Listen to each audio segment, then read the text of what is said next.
जिसमें ये तब चालू किया जा सकता है जब राष्ट्रपति ने संविधान का उल्लंघन किया हो। हालांकि गौर करने की बात है कि इसमें संविधान के उल्लंघन को परिभाषित संविधान ने नहीं किया है।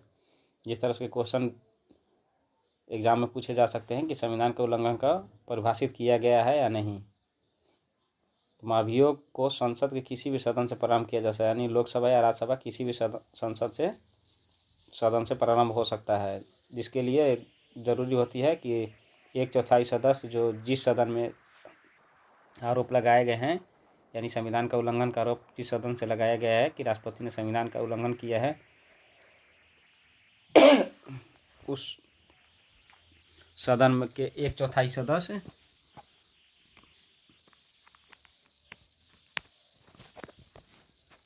अपने हस्ताक्षर द्वारा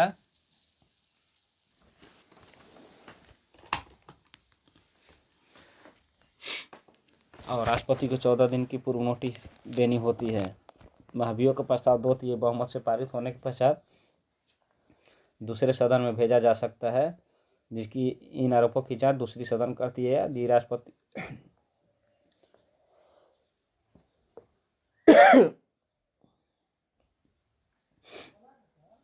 प्रतिनिधित्व करने का राष्ट्रपति को उपस्थित जब भी महाभियोग की प्रक्रिया चालू होती है तो राष्ट्रपति को उसमें उपस्थित होने अपना प्रतिनिधित्व करने का अधिकार होगा।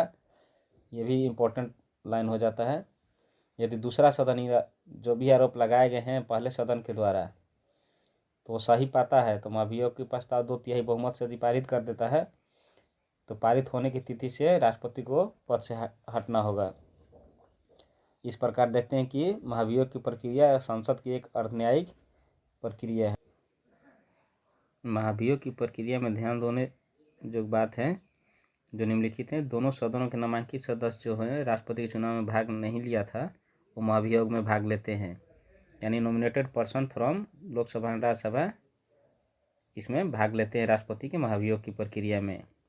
राज्य विधानसभा के निर्वाचित सदस्य तथा दिल्ली या पुडुचेरी के विधानसभा के सदस्य महाभियोग प्रस्ताव में भाग नहीं लेते जिन्हें राष्ट्रपति चुनाव में भाग लिया होता है।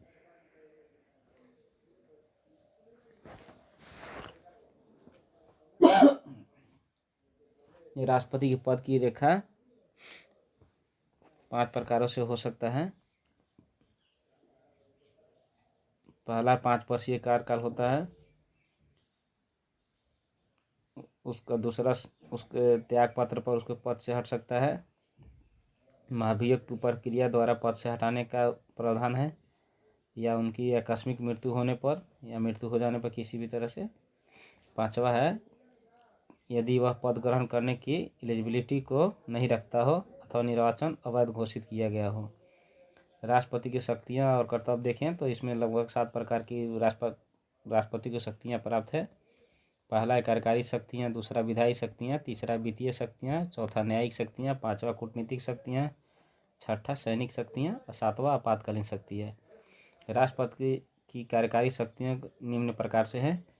भारत सरकार के सभी शासन संबंधी कार्य उसके नाम पर किए जाते हैं। जैसे कोई भी भारत सरकार इंटरनेशनल डॉक्यूमेंटेशन में अपना प्रतिनिधित्व करती है तो उसमें मुख्य रूप से राष्ट्रपति का ही साइन होता है।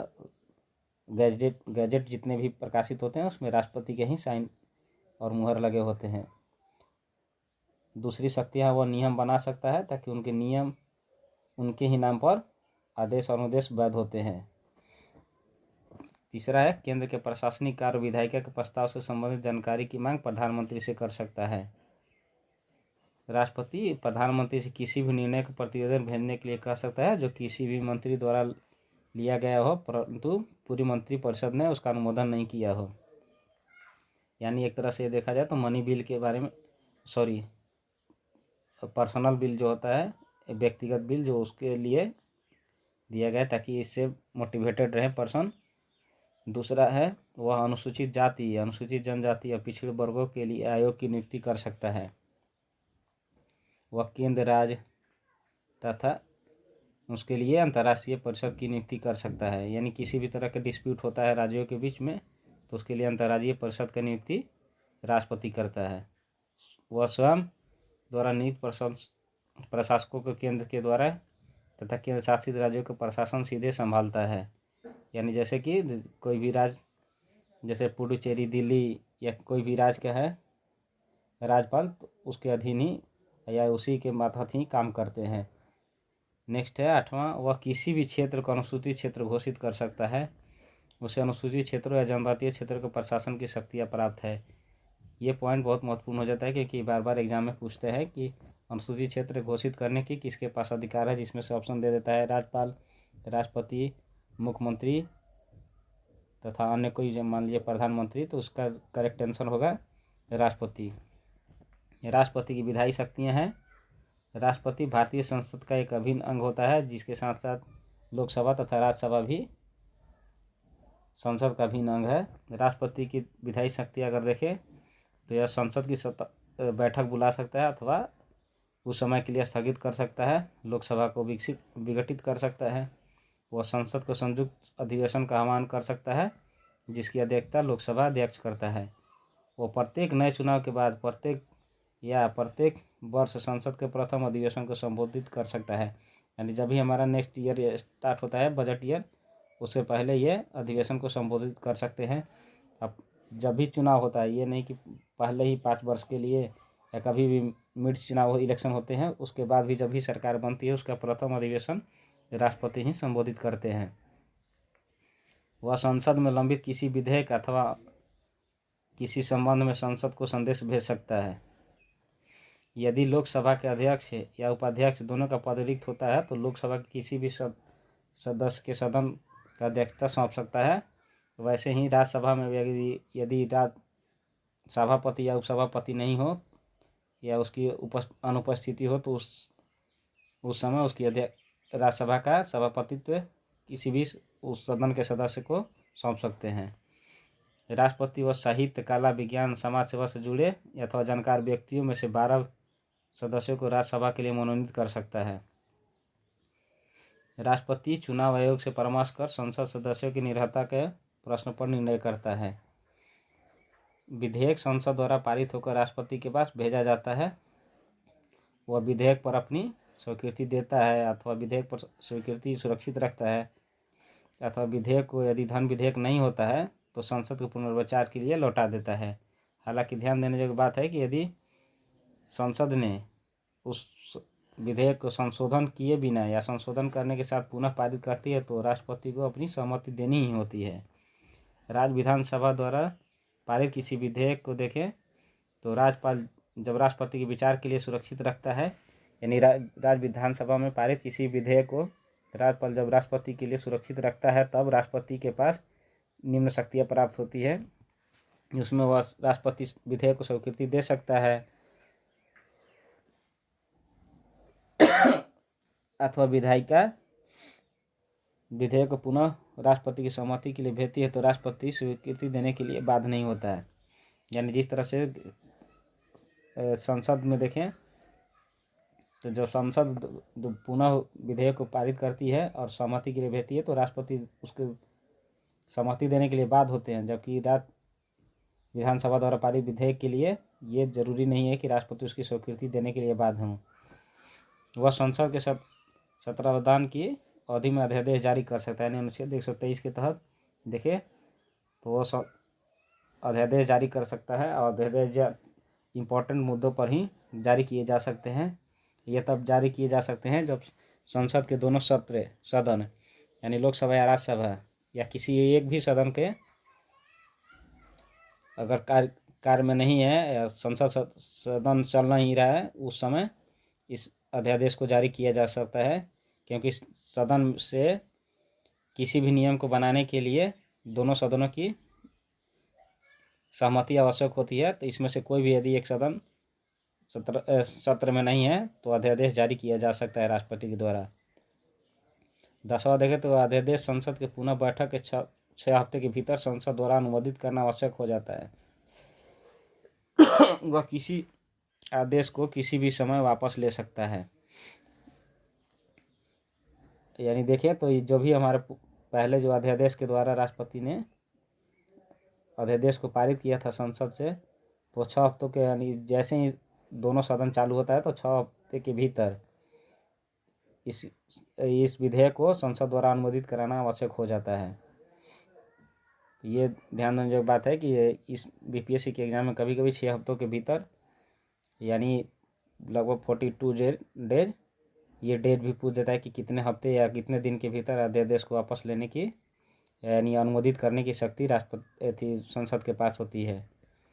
11वां देखें तो यह महानियंत्रक और लेखा परीक्षक संघ लोक सेवा आयोग वित्त आयोग की अन्य रिपोर्ट को संसद के समक्ष रखता है। ये भी इम्पोर्टेंट हो जाता है कि ये इनडायरेक्टली रूप में बीपीएससी पूछते जा रही है कि कैग या यूपीएससी या वित्त फाइनेंस कमीशन जो है उसकी रिपोर्ट को संसद में कौन प्रस्तुत करता है, तो दे देता है भारत सरकार का प्रधानमंत्री, वित्त मंत्री और राष्ट्रपति, उपराष्ट्रपति। तो इस तरह से हमें ध्यान देना होगा कि इसका आंसर राष्ट्रपति होगा।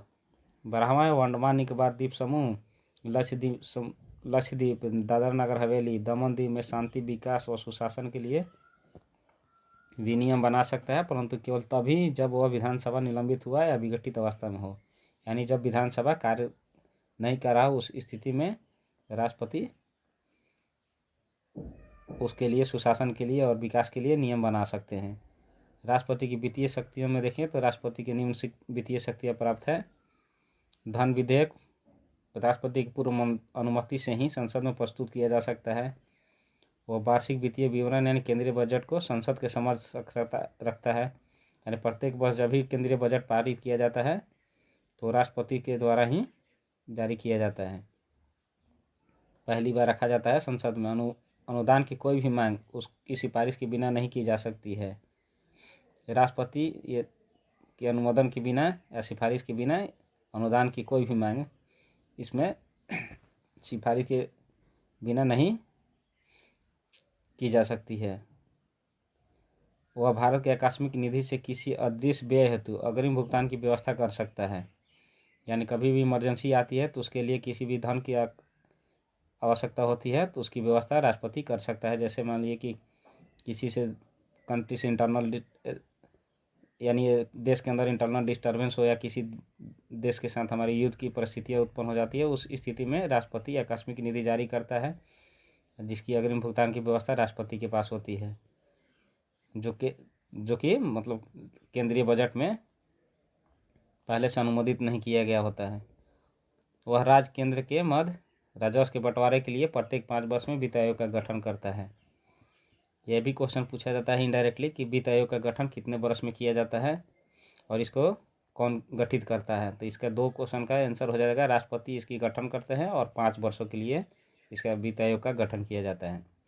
राष्ट्रपति की न्यायिक शक्तियाँ देखें तो राष्ट्रपति की न्यायिक शक्तियाँ निम्नलिखित है। वह सुप्रीम कोर्ट के मुख्य न्यायाधीश है या सुप्रीम कोर्ट और हाई कोर्ट के जितने भी न्यायाधीश होते हैं उनकी नियुक्ति करता है। दूसरा, वह उच्चतम न्यायालय की किसी विधि पर सलाह ले सकता है सुप्रीम कोर्ट से, परंतु सुप्रीम कोर्ट का सलाह राष्ट्रपति पर बाध्यकारी नहीं होता है।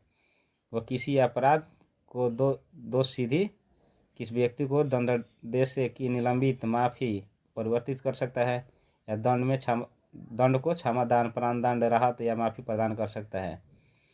राष्ट्रपति की वीटो की शक्ति देखें तो राष्ट्रपति संसद द्वारा पारित कोई भी विधेयक तभी अधिनियम बनता है जब राष्ट्रपति उसे अपनी सहमति देता है और संविधान के अनुच्छेद 111 के अंतर्गत राष्ट्रपति के पास ये शक्तियाँ प्राप्त है जो 3 प्रकार के विकल्प राष्ट्रपति के पास देते हैं। पहला, वो स्वीकृति दे सकता है। दूसरा, विधेयक पर अपनी स्वीकृति सुरक्षित रख सकता है। और तीसरा, विधेयक के यदि धन विधेयक नहीं है तो पुनर्विचार हेतु लौटा सकता है। यदि संसद विधायक को भी पुनः बिना किसी संशोधन या संशोधन करके राष्ट्रपति के सामने प्रस्तुत करे तो राष्ट्रपति को अपनी स्वीकृति देनी होगी। राष्ट्रपति की वीटो की शक्ति देने के पीछे 2 मुख्य कारण होते हैं। जो प्रथम कारण हो कि संसद जल्दीबाजी में और सही ढंग से विचारित किए बिना कोई भी विधान या नियम न बना सके और उसे बनाने से रोकने के लिए है। और दूसरा, किसी असंवैधानिक विधान को बनाने के रोकने के लिए।